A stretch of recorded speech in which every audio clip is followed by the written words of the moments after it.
Hello guys, and welcome back to Almost Tech Tutorials. And in today's video I'm going to be going over how to fix the SharePlay error NP code fix.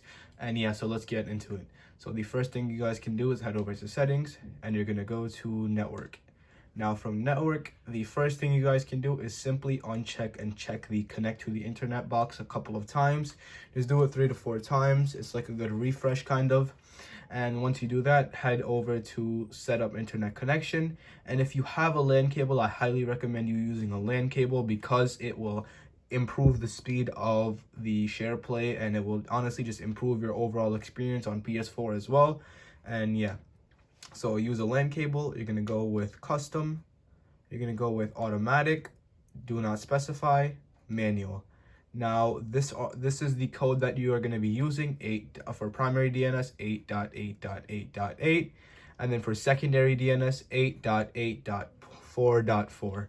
Now once you do that, you can go to next, go to automatic again, proxy server do not use, and once this comes up, that means you guys are good to go.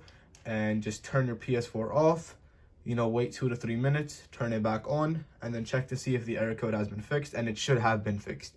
So yeah, that is it for the video. Thank you guys for watching. Make sure to give the video a thumbs up, subscribe to the channel, and have a great day.